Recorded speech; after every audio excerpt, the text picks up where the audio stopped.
آداب بہنوں اور بھائیوں، میں محمد خورشید خان اردو ادب کی جانب سے آپ کے لیے ایک اور ویڈیو لے کر حاضر ہوا ہوں، جس کا عنوان ہے تقسیم ہند اور فسادات سے متعلق لکھے گئے اہم ناول۔ مشکل کوئی آ جائے تو اس مشکل سے کیا ہوگا، جینے کی ترکیب نکالو مر جانے سے کیا ہوگا۔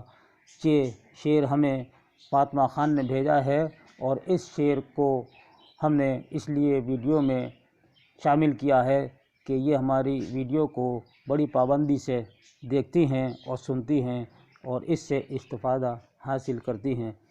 تو اسی طرح ہمارے اور بھی بہن بھائی ہمیں شعر بھیجتے ہیں، ہم ان کو شامل کرتے ہیں۔ اگر آپ کو بھی کوئی شعر بھیجنا ہو تو بھیج سکتے ہیں بلا تکلف۔ تو آج ہم نے تقسیم ہند اور فسادات سے متعلق لکھے گئے اہم ناول پر یہ ویڈیو تیار کی ہے، جو UGC نیٹ، JRF، PhD، پری یونیورسٹی کیرالہ، MA اردو اور سبھی مقابلہ جاتی امتحانات کے لیے اہم ویڈیو ہے۔ آپ اپنا پین اور نوٹ بک نکال لیجیے، اس میں اپنے لکھنا شروع کر دیجیے گا۔ تو آئیے ہم پہلا ہے ناول میری یادوں کے چنار۔ یہ 1962 میں کرشن چندر کا ناول شائع ہوا۔ غدار 1960 میں کرشن چندر نے شائع کیا۔ مٹی کے صنم خانے 1966 میں کرشن چندر کا ناول منظر عام پر آیا۔ کرشن چندر کا پہلا ناول یہاں بتا دیتے ہیں شکست ہے، جو 1942 میں لکھا اور 1943 میں کرشن چندر نے دلی سے شائع کیا۔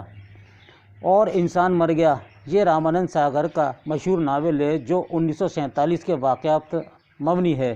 رامانند ساگر ناول نگار ہی نہیں بلکہ ایک بڑے فلم ساز، ہدایت کار، ہندی فلموں کے بہت ہی زیادہ مشہور رامانند ساگر رہے ہیں۔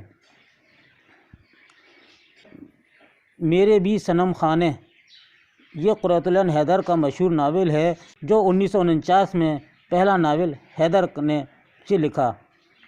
اس کا عنوان انہوں نے علامہ اقبال کے ایک شعر سے اخذ کیا ہے، کہ جس کا مصرع ہے میرے بھی صنم خانے تیرے بھی صنم خانے۔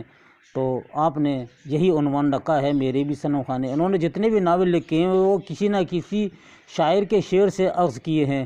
آگ کا دریا، یہ شعور کی رو کی تکنیک پر مبنی ہے۔ 1959 میں قرۃ العین حیدر نے اس ناول کو شائع کیا۔ 642 صفحات پر یہ ناول مشتمل ہے۔ آنگن، خدیجہ مستور کا یہ مشہور ناول ہے۔ اس میں خدیجہ مستور نے تحریک آزادی کو ایک خاندان، ایک گھر کے ماحول سے پیش کیا ہے۔ یا خدا، قدرت اللہ شہاب کا یہ ناول ہے۔ خاک اور خون، یہ نسیم حجازی کا ناول ہے۔ یہ ناول تقسیم ہند سے متعلق مسلمانوں کی قربانیوں کو بیان کیا ہے اس ناول میں۔ چھٹا دریا، اس ناول کا عنوان 1948 میں شائع ہوا۔ کتنے پاکستان، یہ کملیشور کا لکھا ہوا ناول ہے۔ اگلا ہے سنگم، یہ احسن فاروقی کا ناول ہے اور ایک ان کا یہ شاہکار ناول ہے۔ اس میں لکھنؤ کی تہذیب نہایت عمدہ طریقے سے پیش کی گئی ہے۔ خدا کی بستی، شوکت صدیقی کا ناول ہے۔ لہو کے پھول، حیات اللہ انصاری کا لکھا ہوا ناول ہے۔ یہ پہلا ناول ہے حیات اللہ انصاری کا، جو 1969 میں شائع ہوا۔ پناہ گاہ، یہ جوگیندر پال کا لکھا ہوا ناول ہے۔ بہت دیر کر دی، علیم مسرور کا ناول ہے۔ دو گز زمین، عبدالصمد نے 1988 میں لکھا۔